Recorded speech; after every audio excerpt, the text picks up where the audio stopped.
Alright, hello everyone. My name is the Koba and welcome back to World of Warcraft. Today we're taking a look at another Gnome Sequencer 1-button rotation. This one's actually a 2-button rotation. We have a single target and an AoE, and you can see I'm using the AoE one here. Now today we're showcasing a sequence from Orbalisk, who is one of the most prolific sequence writers. You can find him over at WoW Lazy Macros. I think he might also be on the GSE United Discord. But this is far and away the best Paladin sequence I have seen this season and probably ever. Now, in terms of gearing the character, you can see that I'm at 616 item level, so I'm doing pretty well. And I do have a well-crafted weapon, as well as the bracers, which are my two embellished crafts. And then as far as statings go, I'm putting most of my stats into haste, and then a fair bit also into crit and mastery, and trying to mostly avoid verse. Now this is a Gnome Sequencer sequence, so you'll need the Gnome Sequencer add-on. And if you open it up, you can see the Orbalisk has been updating this for some time. So I have several of the older versions. I like going back to them occasionally. Sometimes a new version won't work quite as well as some of the older ones. But right now, the current version, 8.1, is fantastic. So I highly recommend that. I'll post that in the description, as well as a link to his original post where you can find it and thank him properly, because these are fantastic. Now, if we take a look at one of these, you can see that they have different stats or different versions for different talent specs. So you can use either set of hero talents based on yours. I found that Templar works best, and I use version 4, the Templar automated one. If we take a look at that, we can see that that's going to call a macro called Apotros RTCD. We can take a look at that here in a minute. And then it works through a variety of spells. Now, how Gnome Sequencer works is that it fires off each of these blocks in sequence. You bind it to a key, and the first time you hit it, it fires off the first block. Second time you hit the key, fires off the next block. Next time you hit the key, fires off the third block, and so on down the list. Now, what you can do is you can bind this to something that you can tap repeatedly. I bind it to my mouse scroll wheel, so that whenever I scroll my mouse down, it attempts to fire off 7 or 8 of those blocks in each scroll, and that's usually about 1 global cooldown. This lets me essentially work through the entire sequence over and over, and all I have to do is sit here and scroll my wheel over and over, and it will do my entire rotation for me in that way. Again, this is the simplest and easiest and best DPS sequence I have found in this season, in this expansion, and I highly recommend everybody check it out. Now, I found that it does work best with high haste, while the traditional statting for Retribution involves having more mastery and then crit and haste as secondary stats. But this has been working very well for me with high haste, so I really recommend that. Outside of that, the talents are pretty standard. I believe these are Wowhead talents, but you can check those out. All right, now with this sequence, there are a couple of other abilities you'll want to make sure you have on your bars as well. I make sure that I have my Divine Steed where I can hit it easily, as well as Blessing of Freedom. And Blessing of Freedom I actually have bound as a focus target macro, so I can focus someone who doesn't have a mobility cooldown if I know there's going to be someone. If you don't use it on a focus macro, it'll go on a random player, and that has the ability to really be inconvenient if you use it, for example, on the last boss of Arakara, and use it at a bad time. You can accidentally kill someone in the big suck there, so you want to be a little mindful of that. But if there's someone in the group like a priest who doesn't have a way to reliably cleanse their snare, then you can focus them and hit that Blessing of Freedom in order to clear both them and yourself if you're talented into it, and I highly recommend that. In terms of defensive cooldowns, we have our Divine Protection, which is just a 20% damage reduction on a 1-minute cooldown. Hugely valuable this season. There's tons of AoE sources of damage on about a 1-minute cooldown that's nice to have up. And then we also have our Shield of Vengeance, which is a heal absorb shield, or a absorb shield block. And if it does get fully absorbed, then it explodes to deal damage as well, so that can also be used as a DPS boost. I almost always save it as a defensive cooldown, but it's very useful if there's incoming damage as a nice little boost to that. So that's probably the one I use most, and then Divine Protection I pair with whenever there's damage sources that are a little bit faster, or a little bit more frequent, whenever there's damage sources that are a little bit more frequent, or when we need to use it. Now we also have our Lay on Hands, of course, as well as our Divine Shield. Those are huge cooldowns and incur a longer cooldown, but they are tremendously valuable to have. I do have Word of Glory on my bars, but with this sequence, I almost never end up using it because if we go into Keybinding, and if you double up the key binding, you can see, so what I do is I actually bind the sequence to the square bracket keys and then use a programmable mouse to reprogram my mouse scroll wheel to hit the square bracket keys. But if you also bind the Alt, then that will allow you to use the other things. And in the sequence, you can actually see what those keys do. If we come in here and take a look at it, you'll see that if we hold Shift, that'll do the interrupt. If you hold Control, it'll use Hammer of Justice. And if you hold Alt, it will fire off your Word of Glory. And then if you don't hold anything, it'll actually do the proper rotation. Now I don't like using the Shift and Control modifiers. I leave them in there, but I don't use them myself. But I do use the Alt, and what that means is it'll dump Holy Power into Word of Glory and heal me. This is really useful. If the healer drops, I need to keep myself alive. It will significantly reduce the amount of damage I'm dealing, but the amount of self-healing a Paladin can do in that situation is tremendous, and you can frequently keep yourself alive through almost any normal situation in a dungeon, as long as the tank is still alive. You won't be able to, take up tanking as a Ret Paladin, but if the tank is alive and able to keep themselves alive, you can probably keep yourself alive as well.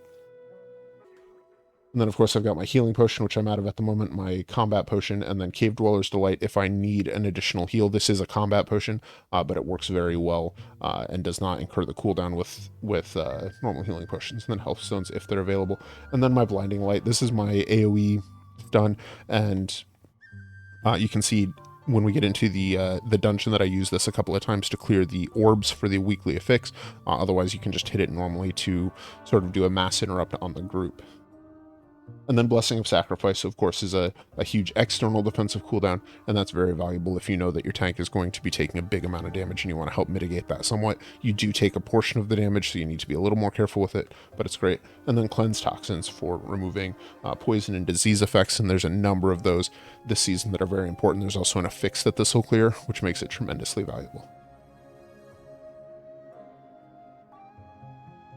And then, of course, we've got our Hammer of Justice. And then as a dwarf, I also have my stone form, which allows me to clear disease, poison, curse, magic, and bleed effects as well. So another tremendous, debuff clear there. Now, in terms of consumables, I use a Flask of Tempered Aggression. That's a Critical Strike Flask, because I actually simmed my character and found that was the best of them for me by a fair margin. I think the other flasks represented about a 3% or about a 2.5% DPS increase, and this one represented about a 3.5% DPS increase. So I decided to go with Critical Strike. When I run out of these flasks, I'll sim that again and just buy a stack of whichever works best for me. And then for food, I use the Hearty Belladar's Bounty or Belladar's Bounty, and then I make it hearty because I found that more often than not is worthwhile. As far as weapon enhancement, I use the Algari Mana Oil, and then I use the Fleeting Tempered Potion for my Battle Potion. Let's go ahead and jump into a key and see how this performs in a real-life scenario. Alright, so this is a pug key, and these are not players I've ever played with before, and we're going to go ahead and speed through things just so that we're not watching the entirety of the key, but we'll slow down for any highlights that we need to hit. As a DPS, my job is to do as much damage as possible, but also to help out with things like interrupts and stuns and stuff like that. So I'm sitting here, and I'm going to target an enemy that is either the highest priority and needs to be focused, or that I want to hit an interrupt on. And you can see on that first pack, I did 2 million damage, which was great. The Shaman let us know that they were going to hit Bloodlust on this pack, so we open up on that. And these packs fall. Here I'm targeting the Nightfall Commander because he's got the Abyssal Howl that's very dangerous. We want to make sure we're interrupting that. And then just cleaving everything else down. When the Abyssal Commander dies, there's only the Ritualist left. And so I run out when I'm targeted by the Stygian Seed, but otherwise he falls as well. Let's move ahead to the first boss, because I think the rest of these packs tend to fall pretty easily, and you can watch the meters there at the bottom, see how the sequence is doing. You can see that it is definitely keeping up with very nice numbers and keeping me ahead of the group. The single target isn't quite as impressive as the AoE, but it's still very good, and it still works well. Here we have another commander, so I'm keeping him targeted so I can help out with those Abyssal Howl interrupts. Want to make sure we're hitting those.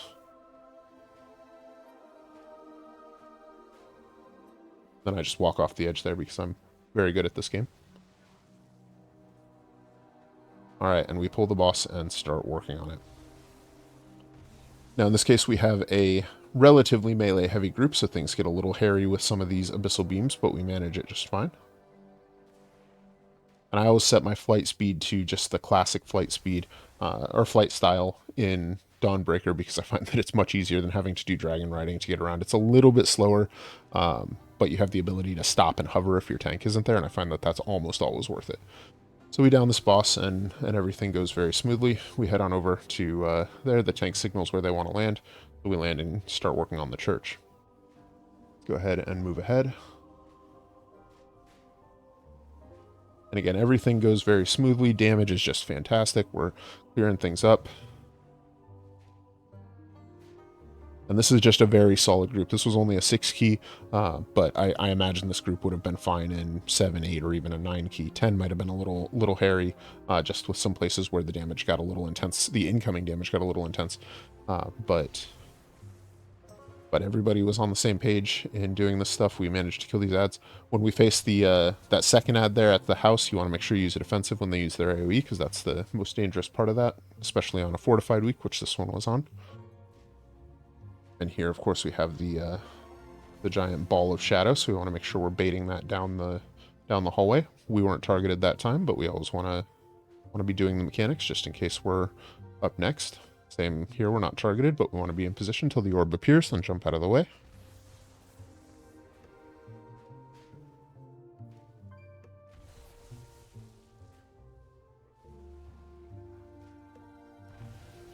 Then we decide to go ahead and pull the boss without pulling the ad behind us.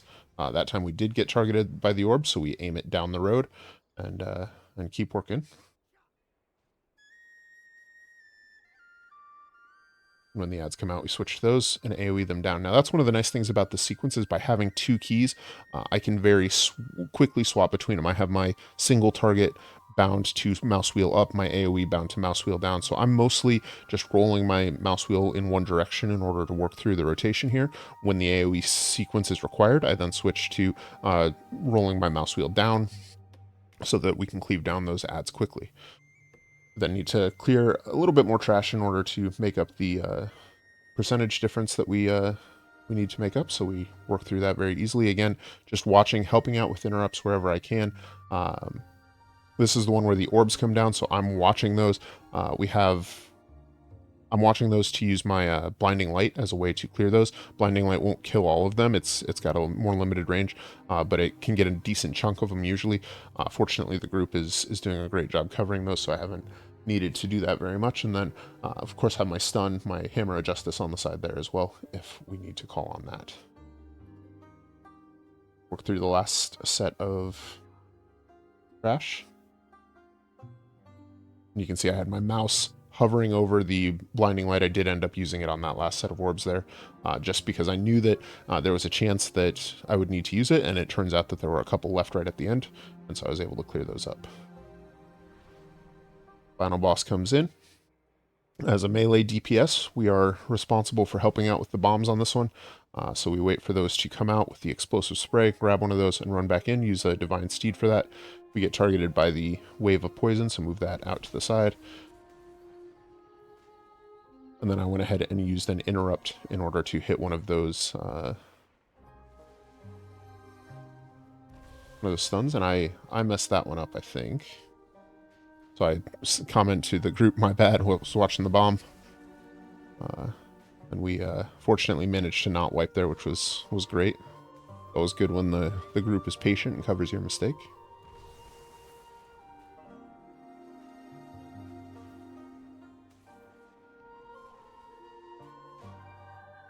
And now it's a waiting game.